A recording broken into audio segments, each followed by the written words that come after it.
Graças ao Senhor por mais esse podcast, com a presença dos nossos irmãos pastores, Walter Santo e o Biratã Monteiro, e nós trataremos, com a graça do Senhor Jesus, do tema Diálogo sobre a Eternidade. É realmente um diálogo que nós vamos ver, e ao falar dizendo diálogo sobre a eternidade, e ler o texto, vocês já podem, de fato, perceber algumas coisas importantes no texto que eu vou ler agora para que fundamente a nossa conversa nesse teologia pura e simples. O Mateus capítulo 19, versículo 16, diz o seguinte: E eis que alguém, aproximando-se, lógico, de Jesus, lhe perguntou: Mestre, que farei eu de bom para alcançar a vida eterna? Respondeu-lhe Jesus: Por que me perguntas acerca do que é bom? Bom só existe um. Se queres, porém, entrar na vida, guarda os mandamentos. E ele lhe perguntou: Quais?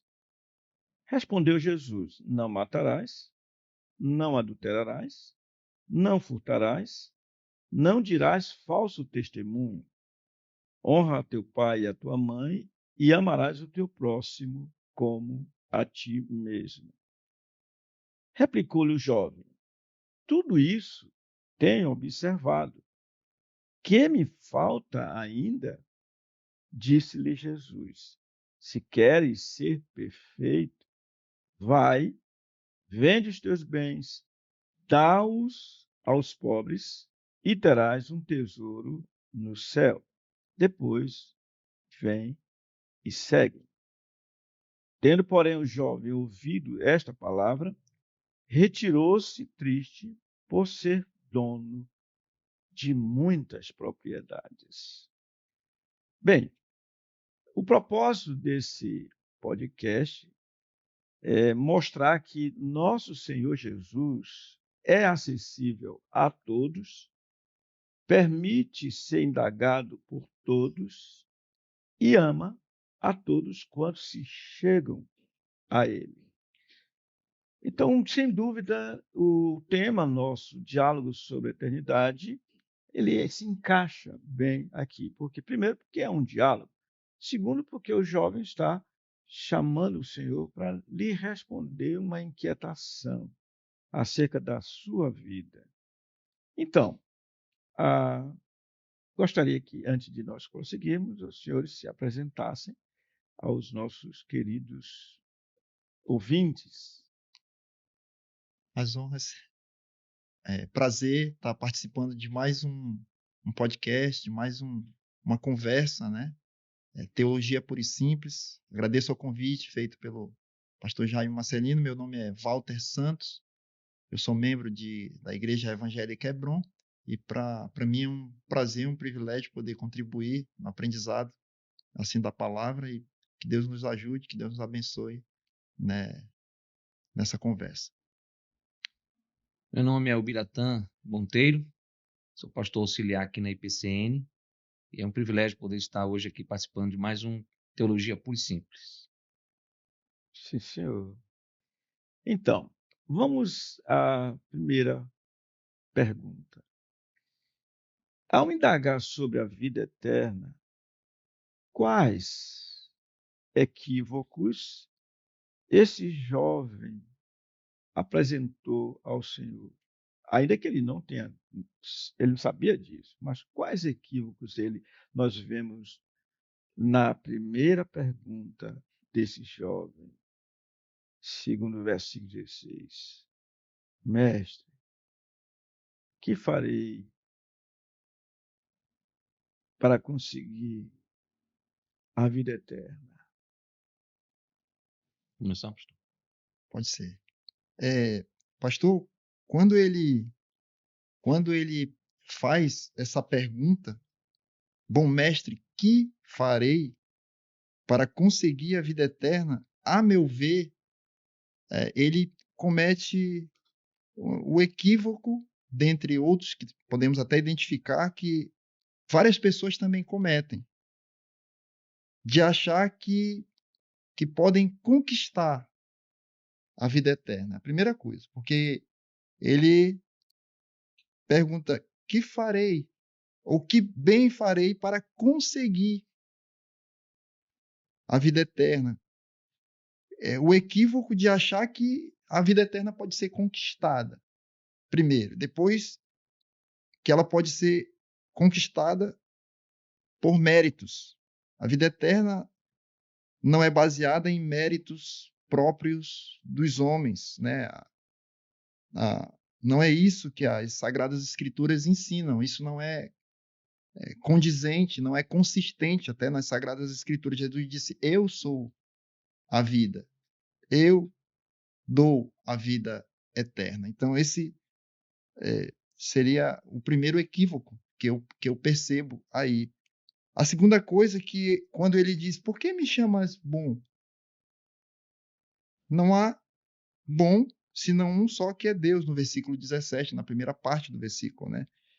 Eu penso que a outra coisa aí, o outro equívoco por parte desse jovem, é que ele não tinha convicção, ele não tinha segurança da vida eterna, por ser ignorante às questões espirituais. Ele era ignorante e ele não sabia qual era o bem maior da sua alma. Ele não sabia. Por isso, Jesus o inquiriu: por que me chamas de bom? Em outra versão, até, está escrito que Jesus: por que me perguntas acerca do que é bom?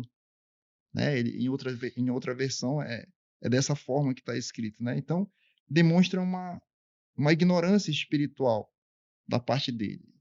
Poderia mencionar ainda que aquele jovem, ele tinha, ele se afogou no equívoco de que ele tinha um interesse apenas religioso por Jesus e pela vida eterna. Então, se a gente tivesse que citar alguns equívocos, seriam esses, assim, ao meu ver, pastor Biratã, nessa primeira parte, né, da questão. Bem, eu também concordo com o pastor Walter, né? Seriam esses o primeiro equívoco aí, quando ele diz aí, interessante a frase, né? Ele diz: que farei? Que farei eu? Trazendo a ideia mesmo de esse equívoco de subordinar a eternidade, ou subordinar a vida eterna a uma conquista humana. Né? Que farei eu de bom? Ou seja, algo que eu preciso fazer, é algo que eu preciso fazer, algo que eu tenho que fazer. Esse é o primeiro equívoco, de fato, subordinar a vida eterna a uma conquista humana. E agora, no segundo aí, também, parecido com o que o pastor Walter disse, mas essa ignorância que ele tem com respeito, ou seja, a falta de um conhecimento melhor a respeito de Deus. Sei que ele tinha conhecimento de Deus. Ele conhecia a respeito do Senhor, tanto que ele conhecia os mandamentos, né? Ele era um judeu ali que guardava, que observava a lei. Mas ele não conhecia profundamente o Senhor. Porque se ele o conhecesse, saberia que não há ninguém comparado a Deus, no sentido que o Senhor é bom, a bondade de Deus, a perfeição de Deus. E aí, segundo, uma falta de um conhecimento sobre si mesmo. Quando ele tem esse entendimento de que ele poderia fazer algo de bom. E o Senhor Jesus vai dizer então, né? Por que me perguntas acerca do que é bom? Bom só existe um. Ele não conhecia, né, o Senhor profundamente. E também não se conhecia, porque se conhecesse, ele saberia que ele não era bom o suficiente, não é, para obter a vida eterna. Então seriam esses dois equívocos, né? Será que poderíamos fazer um paralelo entre essa proximidade desse jovem rico com a proximidade que ocorreu entre Nicodemos e o Senhor Jesus? Nicodemos chegou ao Senhor e ele disse: Mestre, sabemos que ninguém pode fazer os milagres que tu fazes se Deus não estiver com ele. E o Senhor falou algo muito interessante para Nicodemos.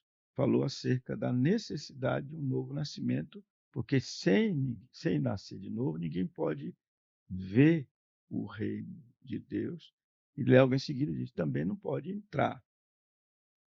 Ele pensava conhecer o Senhor. Será que não há esse paralelo entre o caso, aquele diálogo entre Nicodemos e agora o diálogo com o Senhor e esse jovem?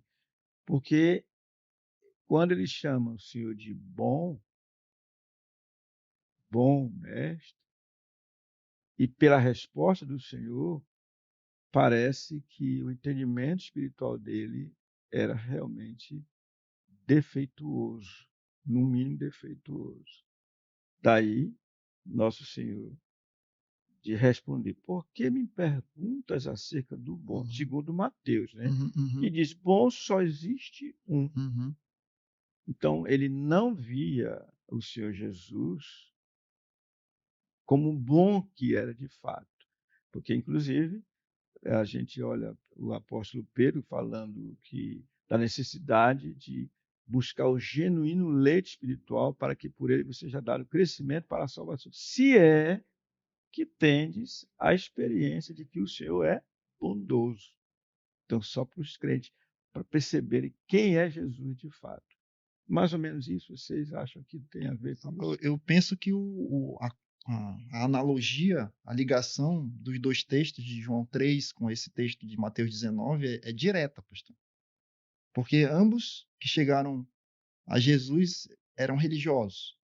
Ambos tinham um entendimento ainda, como o senhor colocou, embotado sobre Jesus, sobre a pessoa de Jesus, mas demonstraram e chegaram e se aproximaram de Jesus. E Jesus agiu da mesma forma, com os dois querendo abrir-lhes o entendimento acerca do reino, acerca das coisas espirituais e da vida eterna. Então, concordo plenamente com o senhor, pastor Jaime Marcelino, de que os textos são correlatos, são diretamente ligados e análogos, né, nessa parte espiritual, nessa forma de ver com relação à vida eterna. Eu também, pastor. Concordo que tanto Nicodemos quanto esse jovem, eles se aproximam do Senhor, né, de fato, tendo um certo conhecimento, mas que ao se depararem com o Senhor e ao ouvirem a resposta do Senhor, percebe assim a falha, né, no conhecimento ainda, né? O quanto a necessidade de conhecer mais o Senhor. Ok. Então, vemos ato contínuo que o Senhor diz para ele, depois de corrigir o equívoco de conhecer Jesus, falar sobre o que é bom. Ele diz, olha, se queres, porém, entrar na vida, falando da vida eterna, guarda os mandamentos. E, ao falar de mandamentos, nós podemos ver que ele faz citação de mandamentos, todos eles relacionados com a segunda tábua da lei. Porque quando ele perguntou quais, ele disse, olha, não matarás, não adulterarás, não furtarás, não dirás falso testemunho, honra teu pai e tua mãe e amarás o teu próximo como a ti mesmo. Qual é a relação que o Senhor parece nos dar aqui entre a lei desses mandamentos e a vida eterna? Ou como é que vocês veem isso? Pastor, é muito interessante. Jesus, todos os diálogos aos quais ele está exposto na Bíblia, ele nunca responde direto, sim, não. Ele sempre coloca uma posição de reflexão. Diríamos, ele não foi diferente nesse diálogo aqui. E quando ele conversa com esse jovem, aí, como a Bíblia coloca, né? A relação aqui exposta por Jesus, ao que parece, é que ele está dizendo exatamente que a vida eterna é alcançada pelo cumprimento da lei. Segue, né? A vida eterna é alcançada pelo cumprimento da lei de Deus. Se queres, porém, ele diz, se queres, porém, entrar na vida, é o que ele diz, né? Guarda os mandamentos. Então, é exatamente isso que ele está querendo dizer. A grande questão, o grande problema aqui é que, ao mesmo tempo, Jesus estava mostrando para aquele jovem, fazendo refletir de que ele era incapaz de cumprir a lei de Deus. Ele não podia cumprir a lei de Deus. É o que lemos no contexto bíblico das Sagradas Escrituras, né? Ninguém será justificado por obras da lei. É impossível, ninguém consegue cumprir a lei. E é por isso que o homem está, assim, então, fadado à perdição eterna, se não entregar a vida àquele que é o fim da lei, aquele que pode cumprir a lei, aquele que cumpriu a lei, que é Jesus Cristo, né? E ele depois vai mostrar para ele, né, que ele não cumpria a lei, especialmente a primeira tábua. Primeiro ele já perde, né? Então, esse é o primeiro. Então, a relação da lei com a vida eterna é essa, que Jesus coloca diante dele, que é a vida eterna, então tem que cumprir a lei. O problema é que ninguém consegue. O problema é que o homem não consegue alcançar isso, né? Então tem que entregar a vida àquele que estava diante dele nesse diálogo. Você tem que entregar a vida a mim, que sou o fim da lei, que consigo cumprir a lei, e etc, né? Então é essa relação que eu vejo aqui, que Jesus está colocando diante desse jovem aqui, pastor. Concordas? Sim, com certeza, né? Eu queria ler um texto aqui do Antigo Testamento, da lei, em Levítico 18, verso 5. Portanto, os meus estatutos e os meus juízos guardareis, cumprindo-os, o homem viverá por eles. Então, ou seja, a, a relação da lei com a vida eterna, né? De fato, o cumprimento da lei é o fim dela, né? Ou seja, a vida eterna, é o cumprimento da lei, é fazer a vontade do Senhor Deus. Cumprindo, né, o homem viverá. O problema é essa questão da queda. O apóstolo Paulo vai dizer aqui aos Gálatas, né, no capítulo 3, verso 10, quando ele diz aos Gálatas, falando sobre essa questão da lei, ele vai dizer assim: todos quantos, pois, são das obras da lei, estão debaixo de maldição, porque está escrito: maldito todo aquele que não permanece em todas as coisas escritas no livro da lei para praticá-las. Aí sim ele vai dizer: e é evidente que pela lei ninguém é justificado diante de Deus, porque o homem de fato caiu. O jovem não tinha ele não estava tendo esse entendimento, né, de que o ser humano ele caiu ali no Éden, então ele não tem condições de fato de cumprir essa lei. E de fato o Senhor Deus revela a lei ali em Moisés, de fato para expor a dificuldade do ser humano, mostrar a santidade de Deus, a perfeição de Deus e o quanto o homem precisa de Deus. Então Tiago vai dizer o seguinte, né, que se você quiser cumprir a lei, por exemplo, você vai de fato encontrar a vida se você cumprir ela perfeitamente. Mas aí ele diz o seguinte: se você falhar num preceito da lei, você é condenado de todos, é culpado de todos. Então não dá para o homem cumprir ele perfeitamente. Só Cristo Jesus é que vai cumprir essa lei. E então sim, agora tendo a fé em Cristo Jesus, é que eles têm a vida, porque a vida está em Cristo, porque Cristo, a lei está no seu coração, né? Ele é o cumpridor da lei perfeita mesmo, cumpre a vontade do Senhor Deus. Todos os preceitos da lei, ali eles se encontram em Cristo Jesus. Então a relação da lei e da vida eterna é que a lei, de fato, o apóstolo Paulo, ele vai dizer lá em Romanos 7, né, que ele concorda com a lei. Ele diz: quando eu percebo que eu faço o que é errado, eu concordo que a lei é boa, é santa, ela é perfeita.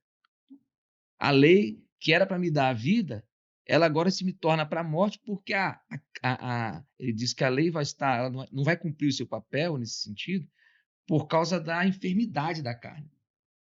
Ela encontra um homem incapaz, ela encontra um homem doente.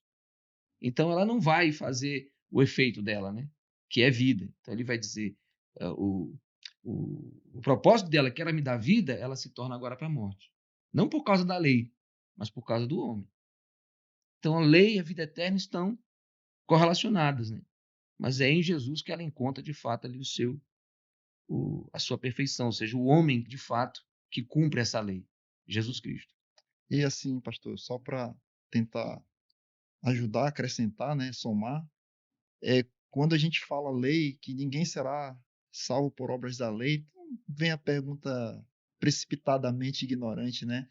Para que serve a lei? Parece que é uma afronta à lei de Deus, parece que é um menosprezo à lei, uma diminuição, eu diria assim, da lei, quando ouve-se por parte de alguns assim, acerca da lei. Mas é uma coisa maravilhosa a gente pensar, né? Para que serve a lei? Gálatas, o livro de Gálatas, onde ele trabalha, né, a questão da lei. Aos Gálatas, ele diz: a lei serviu de tutor, de aio para conduzir a Cristo. Por que será? Uma resposta seria de que a lei mostra duas coisas básicas. Primeiro, a santidade, a pureza, a vontade de Deus. E segundo, o nosso pecado. E quando a gente vê essas duas coisas, nós vemos ao mesmo tempo o quanto nós estamos distantes de Deus. Mas precisamos encontrar um. E quem fez isso? Cristo. Maravilha, né? Então a lei serviu de aio para nos conduzir a Cristo, porque ela mostra que nós não podemos alcançar a vida eterna. Não podemos alcançar a Deus se não for pelo cumprimento. Então temos que entregar nossas vidas àquele que é o cumprimento, que é o fim da lei, que é Cristo Jesus. Ok. Ah, continuando, nós percebemos que o jovem também continua sem entendimento, Uhum. porque diante da pergunta que ele fez ao Senhor, ele diz quais? Ou seja, ele diz, se queres, porém, entrar na vida, guarda os mandamentos. E ele diz, quais?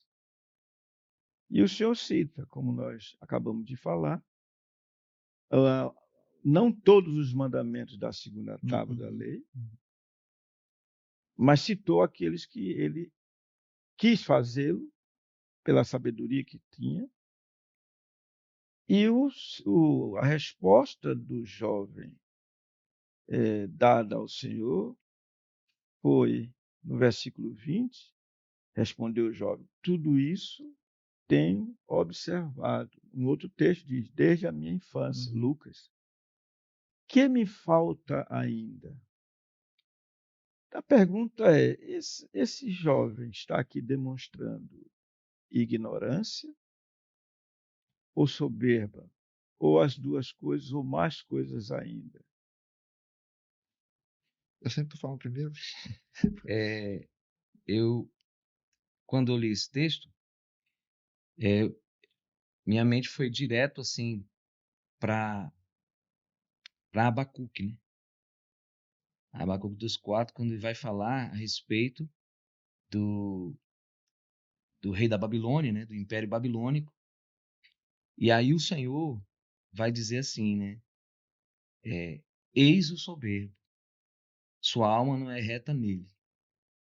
Por quê? Porque eu estou fazendo essa comparação do jovem com Nabucodonosor, porque a ideia ali era que Nabucodonosor estava conquistando os reinos, estava sendo vitorioso em todas as terras, em todos os impérios, e Nabucodonosor acreditava que era por causa do seu poderio. Ele era o conquistador, quando na verdade era o Senhor que estava usando Nabucodonosor para disciplinar o próprio Israel, o próprio seu povo, que havia quebrado a lei do Senhor, e ele estava usando também ali como uma vara de disciplina. Mas Nabucodonosor, ele entendia que era pelo seu próprio poder. Ele conquistava aquelas coisas. Foi ele que conquistou aquelas coisas, e não o Senhor. Então o Senhor diz para ele o seguinte: ele faz o contraste entre o soberbo e o justo, entre o soberbo e o que vive pela fé. Eis o soberbo, sua alma não é reta nele, mas o meu justo viverá pela fé. No caso, Abacuque precisaria confiar de que o Senhor era soberano, de que o Senhor daria a vitória a ele se submetendo à vontade do Senhor Deus.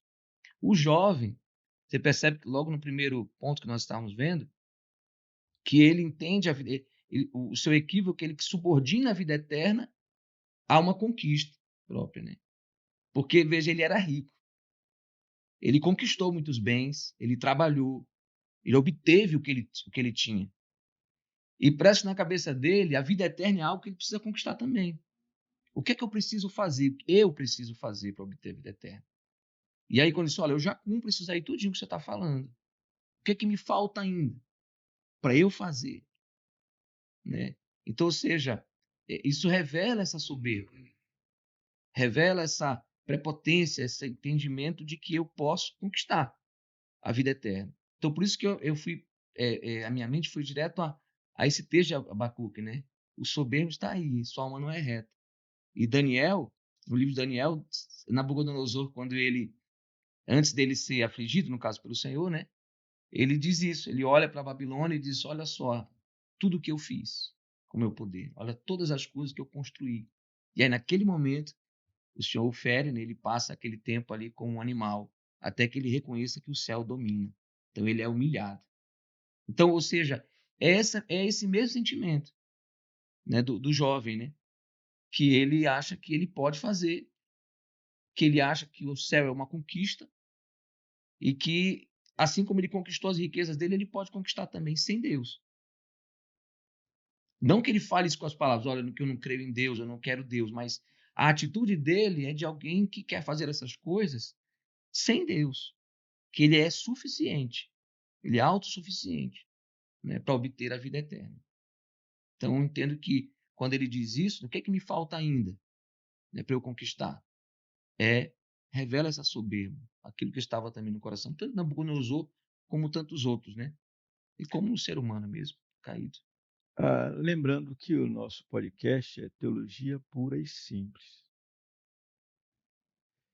E também lembrando que a pergunta aqui é: esse jovem, ao falar dessa maneira, o que me falta ainda em termos de cumprimento, né, da lei? Ele está revelando aqui para nós, e revelou para o Senhor, soberba, o Senhor trabalhou com a questão de Abacuque, ou ignorância, ou as duas coisas. Pastor, pensando no tema, indo pela linha também do que é o propósito da coisa, teologia pura e simples, eu vou ser bem direto. Ele demonstrou as duas coisas, ao meu ver. Porque, primeiro, ele por não saber que a vida eterna não é meritória. Isso é ignorância. Isso é ignorância. E depois, por achar, né, por demonstrar até a audácia dele, a altivez dele, dizer que eu já tenho feito isso, Senhor Jesus. Eu já faço, então o que me falta nada. Ele não estava perguntando ali como era uma pergunta retórica. Ele já sabia, ao ver dele, a resposta. Então eu já tenho, já alcancei. Então isso demonstra uma prepotência, uma altivez, assim, soberba, né? Ele não pensou, talvez, nessa pergunta que ele fez, retórica, como eu disse, para o Senhor Jesus, nem um momento no primeiro mandamento do decálogo, não terás outros deuses além de mim. Então aí ele já demonstra mesmo que foi soberbo e também ignorante com relação às questões espirituais. Então, ao meu ver, as duas coisas.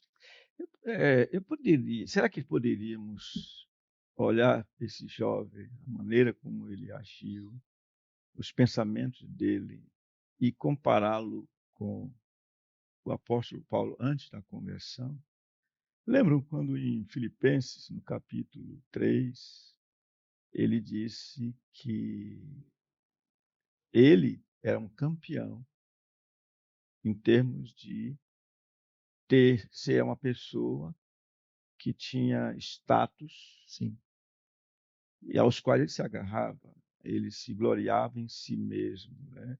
Ele chega a dizer que, quanto à lei, ele era irrepreensível, judeu, da tribo de Benjamim, hebreu de hebreus, e quanto à lei, fariseu, Mas depois ele mesmo diz, mas o que para mim era lucro, isto considerei perda por causa da sublimidade do conhecimento de Jesus. E em seguida ele diz que, uma vez tendo esse conhecimento, ele queria realmente, a partir daquela compreensão dele, ser achado em Cristo, não tendo justiça própria que procede de lei, agora já convertido. Então, esse jovem para mim, lembra um pouco, ou bastante, o apóstolo Paulo. E como a gente quer ajudar as pessoas também, é possível que você tenha um pensamento também equivocado acerca de si, como a gente tem falado aqui, e acerca da palavra do Senhor, da lei do Senhor, dos mandamentos do Senhor e acerca do próprio Senhor Jesus. A lei é como um espelho. Quem olha para a lei, não como esse jovem, mas olha para a lei, não na letra, porque pela letra ele disse, olha, nunca matei, nunca roubei, honro meu pai e minha mãe, desde a infância ele disse que vem fazendo isso.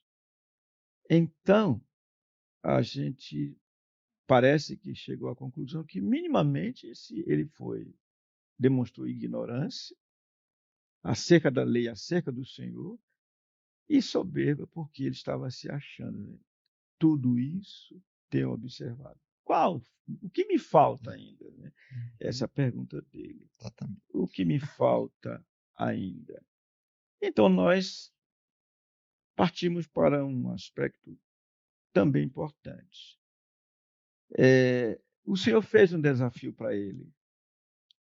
E o desafio do Senhor para com esse jovem é mesmo expressão do amor do Senhor. No versículo 21, o Senhor diz: se queres ser perfeito, vai, vende os teus bens, dá aos pobres e terás um tesouro no céu. Depois, vem e segue.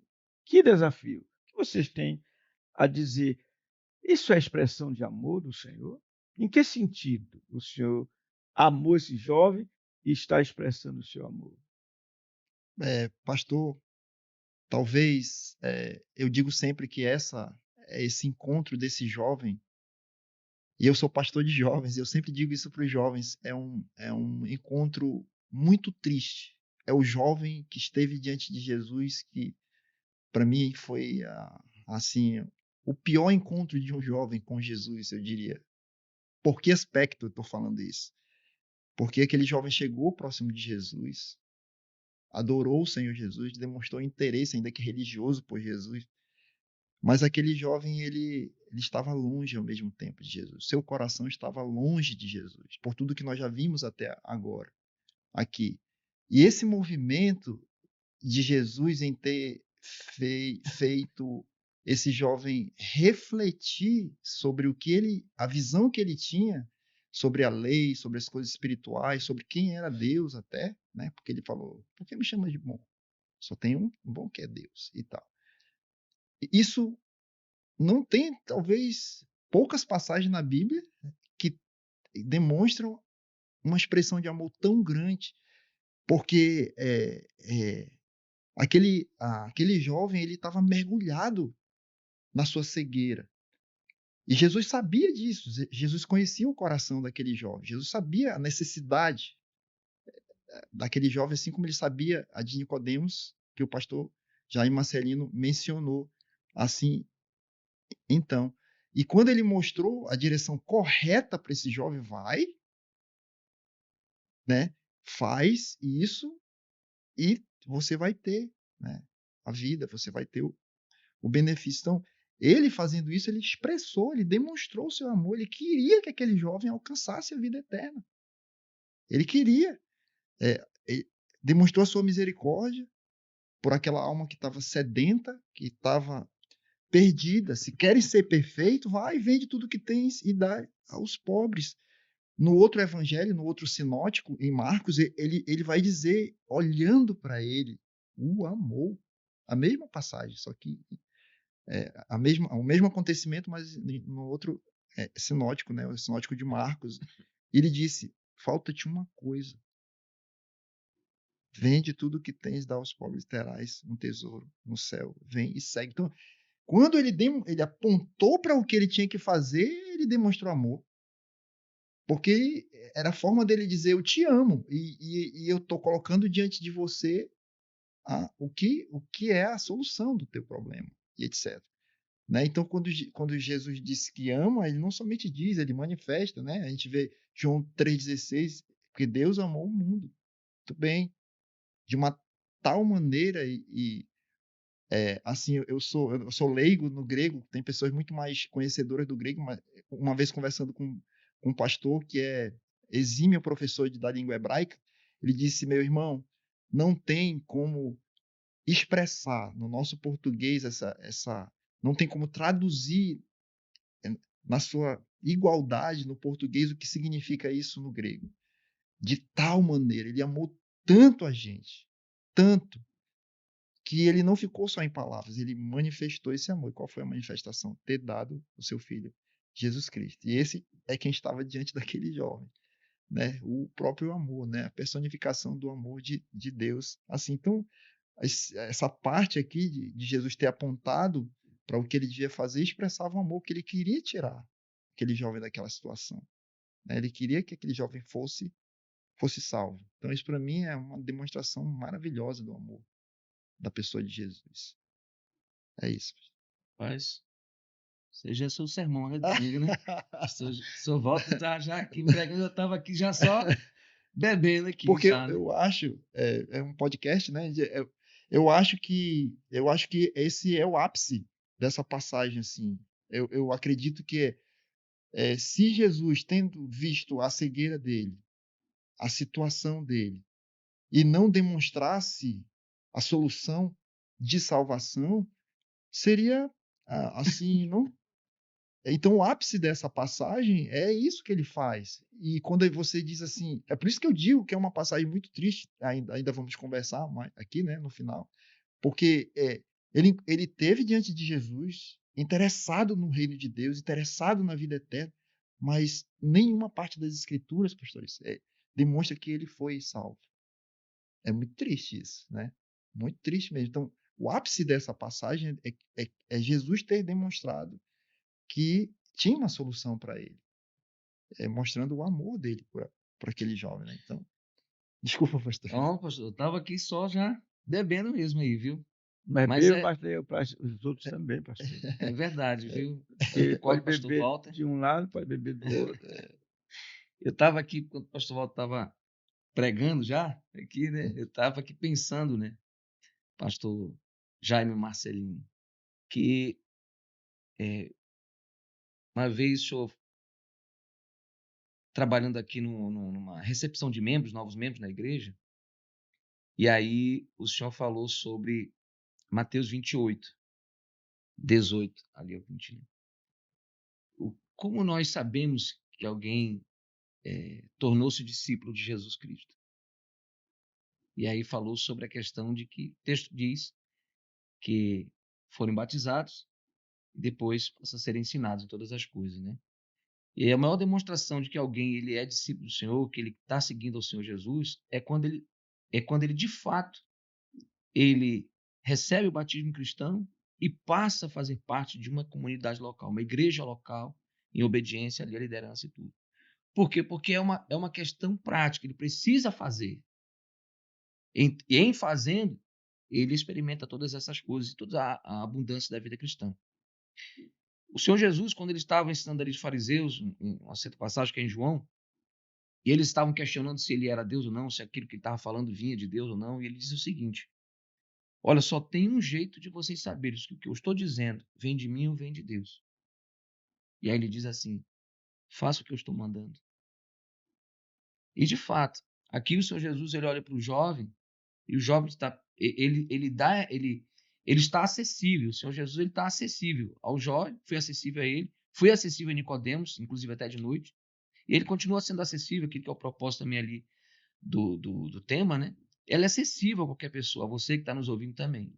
Agora, quando o jovem pergunta sobre essas coisas, como ele faz para a vida eterna, o Senhor Jesus explica para ele, mas dá essa missão para ele, faz esse desafio, né, para ele, olha, vai e vende tudo que tu tens e terás um tesouro nos céus.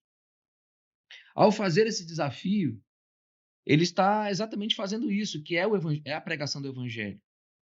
Ela fala a respeito dos céus, fala a respeito do pecado do homem, e que o homem precisa fazer algo, no sentido de que ele precisa se arrepender e crer no evangelho. Fora disso, se o homem não aceitar esse desafio nesse sentido, né, se não houver esse desafio para a pessoa que ela precisa não fazer algo para ser salvo, mas que é preciso ter algo concreto. Algo concreto. E aqui ele faz isso com o jovem. Você fez tudo isso? Acha que falta alguma coisa? Então venda tudo que você tem e tal. Claro que o Senhor Jesus sabia que ele não cumpria. Ele fez aquilo, é claro, como demonstração do seu amor, no sentido de desmascarar o seu pecado. De colocar as Escrituras como um espelho para ele, mostrando de fato a real situação dele. Ou seja, em outras palavras, um ditado que diz assim, né? Quem ama fala a verdade, né? E o amor, de fato, ele fala a verdade. E aqui é o Senhor falando a verdade a ele, mostrando para ele, mas de uma forma muito sábia, né, em vivas cores, na prática, assim, olha, eu vou lhe falar, colocando esse desafio para você, mostrando o quanto você precisa de Deus, quanto você, de fato, está perdido. E no momento que ele confronta ele com esse desafio, o jovem percebe que ele não é justo assim, não é bom, é tão bom assim, e que de fato ele não pode conquistar isso, porque ele ama outra coisa. Então, ou seja, o Senhor revela o seu pecado, revela, desmascara a sua verdadeira situação. Então, quando a gente pensa sobre pregar o evangelho, né, ou evangelizar ou anunciar as boas novas é manifestar o amor de Deus pelo pecador, pelo perdido. Porque exatamente vai mostrar para ele o estado em que ele está. E eu não sei, eu creio que não há uma ação mais benfeitora para com o ser humano, que demonstre o amor de fato, do que pregar o evangelho. Porque é a coisa principal do ser humano, né? É a sua necessidade maior. Não é de remédio, não é de dinheiro, não é de uma posição, mas é de saber a sua situação, né? A sua real situação. E foi o que o Senhor Jesus faz com ele. Agora, vende tudo aí que tu tem, dá aos pobres, terá um tesouro no céu. E aí o jovem se vê, de fato, aquilo que ele precisava, né? No caso, no início, ele não se conhecia, nem conhecia Deus e nem se conhecia. E agora sim, ele olha e percebe quem é ele. Será que ele percebeu quem é ele mesmo? No sentido de que ele não é bom. Agora, vamos ver mais na frente o que ele faz com esse conhecimento. No sentido de que ele sabe agora que ele não é bom. Ele sabe que ele não é bom. Só que a questão é, eu quero de fato largar todas as coisas, largar o que eu amo e amar o Senhor sobre todas as coisas, porque no caso aqui, ele demonstra que ele não guardava nem o primeiro mandamento. Ele como o senhor falou, todos os aspectos aqui é da segunda tábua, em relação ao seu próximo, né? Quando o Senhor faz isso, ele está trazendo o primeiro mandamento. Amar o Senhor sobre todas as coisas. E aqui, com esse desafio, ele mostra que esse rapaz não ama Deus sobre todas as coisas. Ele ama, de fato, os seus bens, porque ele é proprietário de muitas coisas. Ele não ama o Senhor, mas ele reconhece que ele não é bom, mas não no sentido salvífico, né? Que é a pessoa que reconhece o seu pecado, reconhece a sua pequenez e se arrepende. É nesse sentido que eu estou falando que ele passa a ver quem ele é, nesse sentido. Então, uma coisa é certa, ainda que o texto aqui de Mateus não diga que o Senhor amou, mas o texto paralelo, Lucas, Marcos, eles falam que Deus, o Senhor Jesus olhou para ele e o amou e disse isso. Então, o amor do Senhor é Fato. é algo real, é fato. E o que o Senhor fez é interessante, é que o Senhor disse: olha, você tem algo que está acima de tudo, que é Ele mesmo. Vai, faz isso, faça isso. Ou seja, precisa obedecer à palavra do Senhor. E o outro aspecto da desobediência seria: vem e segue. Então, Jesus é o centro. Jesus é a pessoa que é a chave para se entrar na vida eterna, que ele queria. Então, ponto importante é a gente ter certeza de que o Senhor amou de fato aquele jovem.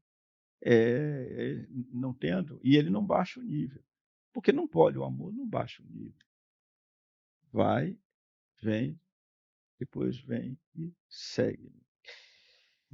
Ok, finalmente, o que nós podemos concluir dessa retirada desse jovem tão triste? Triste retirada diante do desafio do Senhor, porque o texto aqui diz assim, no versículo 22, tendo, porém, o jovem ouvido esta palavra, desfazer-se de tudo e apropriar-se de tudo, que é o Senhor Jesus, dá aos pobres e terás um tesouro no céu, depois vem e segue-me. Diz aqui, tendo, porém, o jovem ouvido esta palavra, retirou-se triste, por ser dono de muitas propriedades. Que conclusão?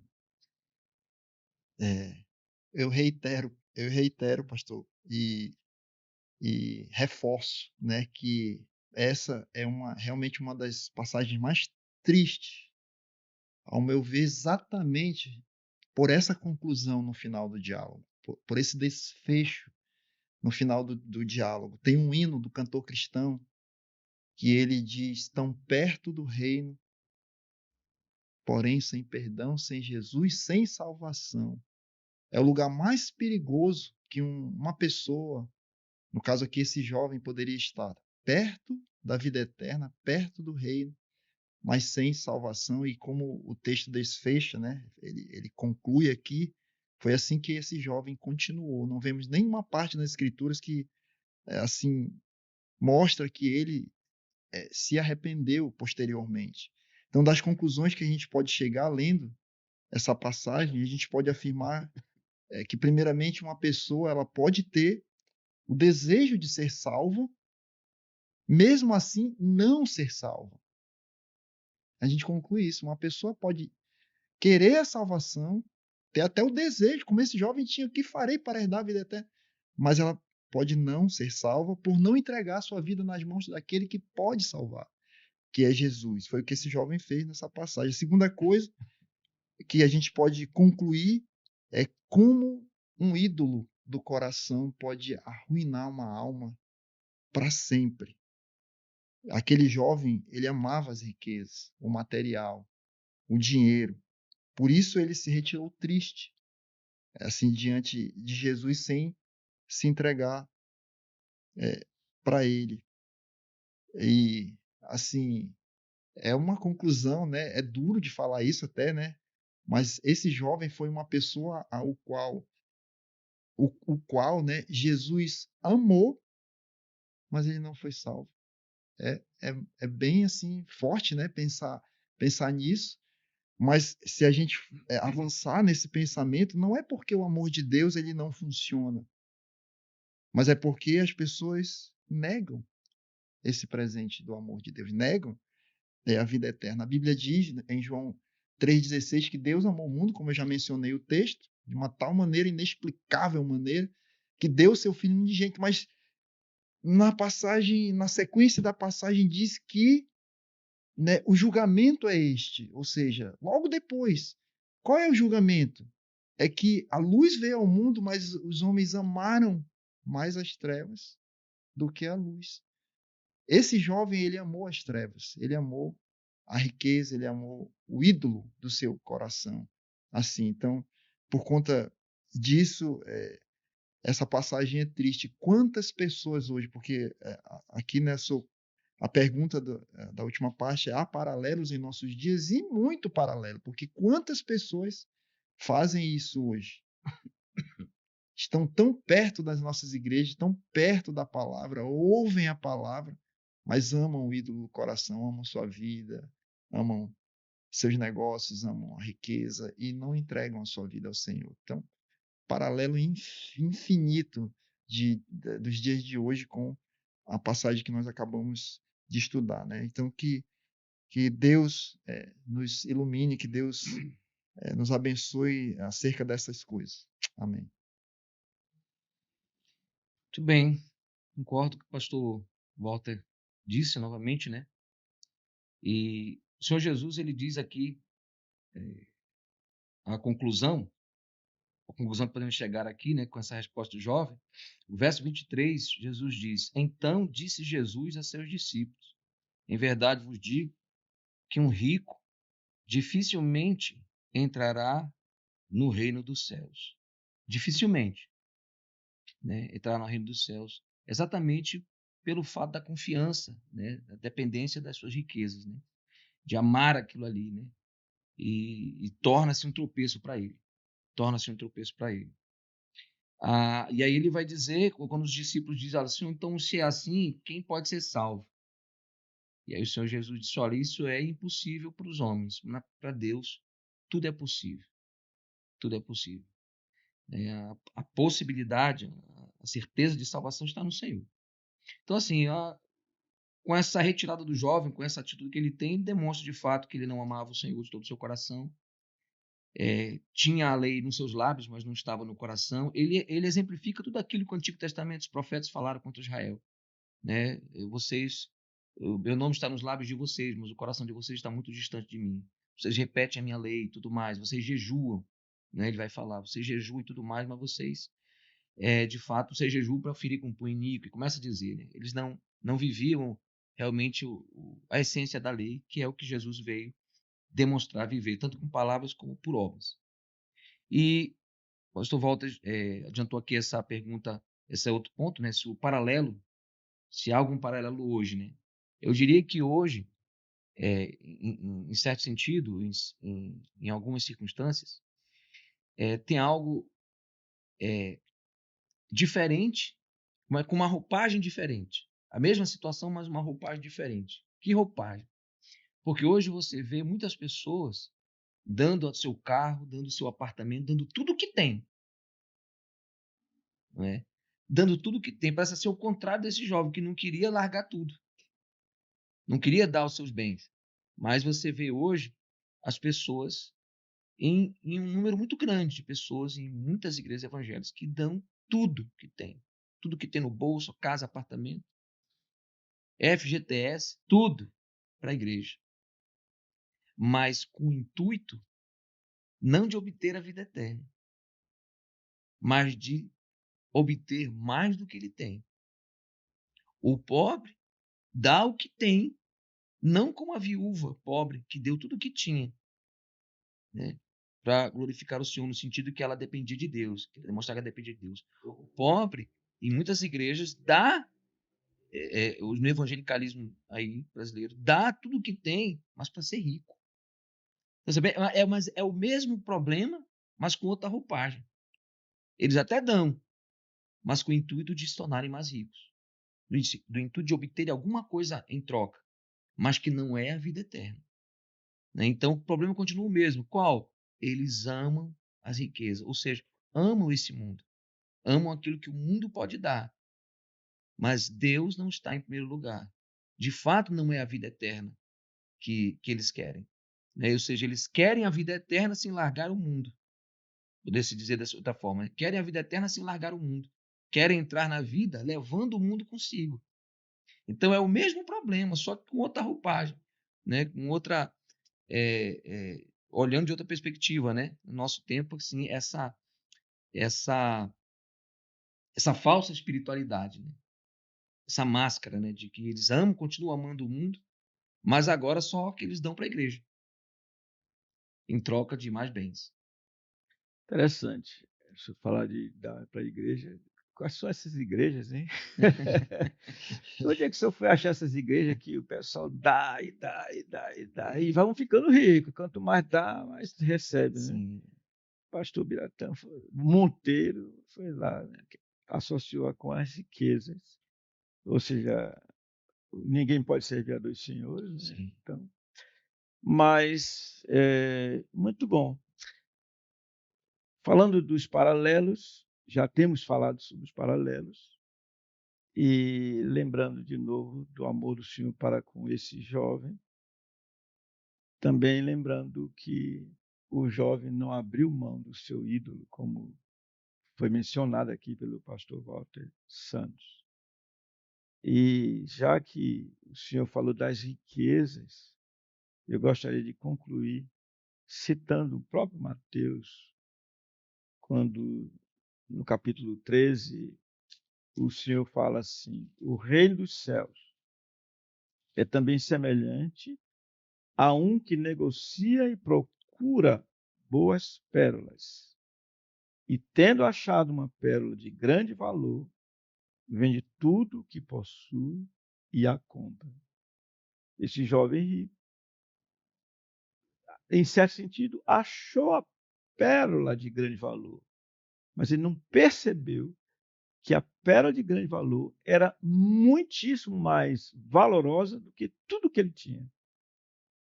Por isso, desprezou, saiu triste, como nós vimos.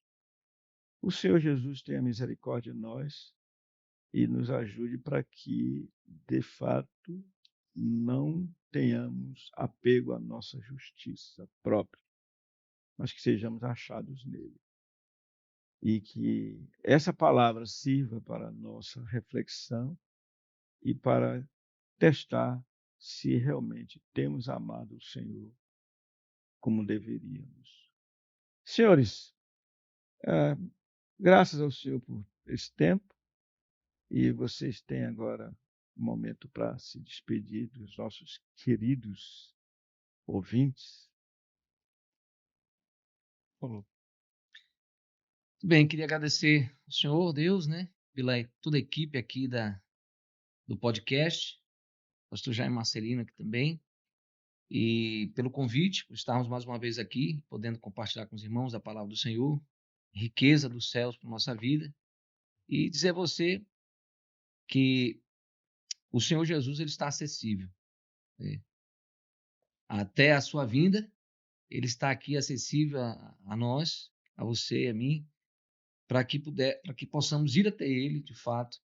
E o meu conselho é que você vá até ele e vá com um desejo verdadeiro, genuíno, de conhecer a respeito do Senhor Jesus, conhecer a respeito da verdade, porque essa verdade de fato liberta. Se quer saber se o que Jesus ensina vem do alto, faça o que ele está mandando e você experimentará de fato se é verdade ou não.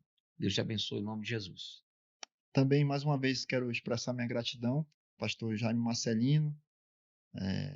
Um prazer, um privilégio poder aqui, como eu sempre digo, né, poder de alguma forma ser útil no avanço do conhecimento das Sagradas Escrituras. Que Deus nos abençoe, nos ajude a entender essas coisas e possa servir de edificação para os irmãos e, assim, uma palavra de vida também para todos que posteriormente venham assistir esse vídeo. Deus abençoe, muito obrigado. Espero que você tenha estado considerando esse diálogo sobre a eternidade, que seja a sua realidade, seja a nossa realidade, esse diálogo com o Senhor. E, mais uma vez, fica aqui o nosso pedido para que você curta, aquele likezinho que é interessante, que você possa compartilhar com outros, que vocês continuem orando por nós para que esse trabalho possa prosseguir. A gratidão nossa, pastor Walter Santos, pastor Biratã Monteiro, pelo trabalho, pela presença de vocês, essa contribuição tão importante desse dia. Nossa gratidão também aos queridos irmãos Samuel Castro Guedes, que está aqui presente, vai sair correndo para cuidar de outras coisas, já já. o nosso irmão Igson Luiz, que já está com o pé lá nas férias dele. A gente já percebe isso. O pé dele já está lá nas férias. Gratidão ao Igson. Um abraço para a senhora Camila. E gratidão também ao nosso diretor, Marcos Alessandro Normando Braz, que está ali também dando a sua contribuição nesse podcast. Então, que o Senhor Jesus seja de fato para nós a pérola de grande valor e que nada possa tirar essa pérola de nós, pela graça dele mesmo. Amém.